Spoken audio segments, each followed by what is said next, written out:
Hi,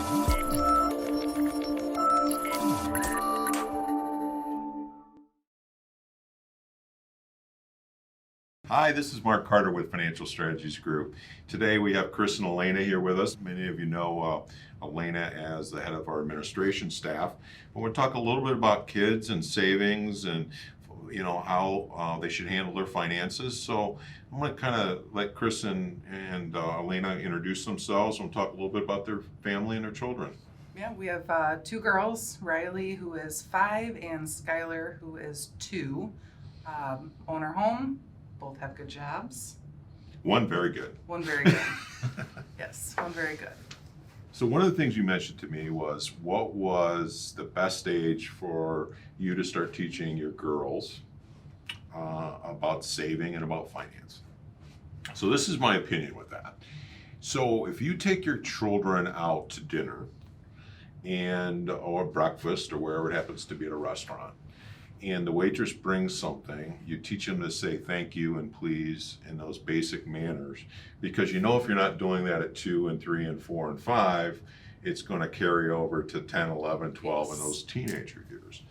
So I believe that it's obviously very difficult at extremely young ages for them to understand the complete concept of money.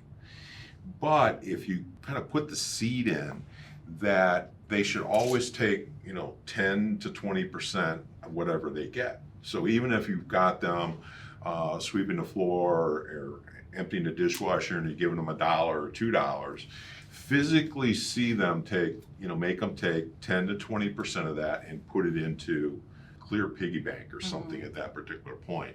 But that's kind of their don't touch money, right? And that saving habit gets to be there where automatically they know whatever they get 10 to 20% that's going to put away. So there's not too early of an age for them to do that, just like there's never too early of an age for them to say please and thank you. That actually brings up a good point, because if we do, which doesn't happen often, but if we do give chore money, 100% of it goes to the bank. Yep. Into their little piggy bank. So should we start splitting that up and some of it play money, some of it piggy bank money? It's important with money for them to see also, I think, instant gratitude or something that instantaneously shows them that there's value here, but the savings part as well, right? So I think it means less for a 3 or 4-year-old if they get $5 and you just take the whole $5 and put it in there. Right. Where if you maybe gave them $1 to buy a snack with or something like that, or even like a Hot Wheels car, there's some immediate gratification there. Realistically, we know in life that you're not going to be able to take every dollar you make and save it. True. So having them make the decision helps. And I think it's important for them to physically see it at a young age, where a lot of times if you just take all that and you're accumulating in a bank account, they don't actually see that. I mean, that's something that comes on a little bit later. What point do you think they should get a job?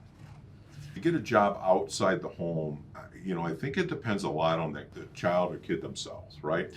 First of all, we all know the school has to be the most important thing. So if they're getting really good grades, the grades that you expect them to get is probably a better view, because every child learns at a different level. Not every one of them are going to be A students. But when their schoolwork, which is the primary thing, is up to speed and they want to get a job, that's okay, right? It doesn't have to be this particular age, so to speak, that you say it's, I remember having my first paper route like at 12 or 13, right? But a kid could jump on a bike and ride the neighborhood and hand out papers. The other thing is are they participating in outside curricular activity? Music, art, dance, whatever that happened to be.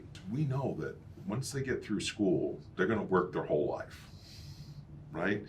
So if they're extremely busy in those activities, I actually think it's more important for them to be involved in those activities in their schoolwork than it is to run out and get a job. Now, that doesn't mean that they can't work a Saturday morning or Sunday morning or something like that, but I do believe you have to help them manage their time a little bit, especially when they're younger teenagers. I think the other thing that I want to address a little bit about is, we have a lot of business owners as clients. And one of the basic things is kids coming out of high school, and even when you were in high school,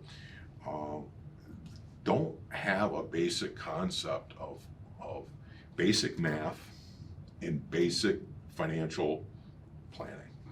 They just don't. The system is not set up like that. Once you graduate, it's much more likely that you need those skills sometimes than, algebra, for example.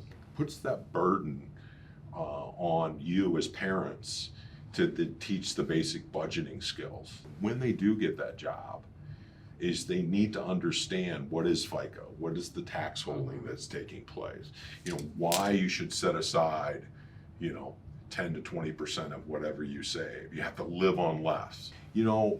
Just like manners, just like other things are important, and I know you guys are very disciplinarian on that to make sure your kids are well behaved, and it's just important that we give our children as strong a financial background or knowledge as we can as they move into their early stages of adulthood, so they're not starting in the hole. Yeah. But well, that's it for today's episode. I want to thank you for joining us here. I hope you gathered some great information out of it. Have a great day.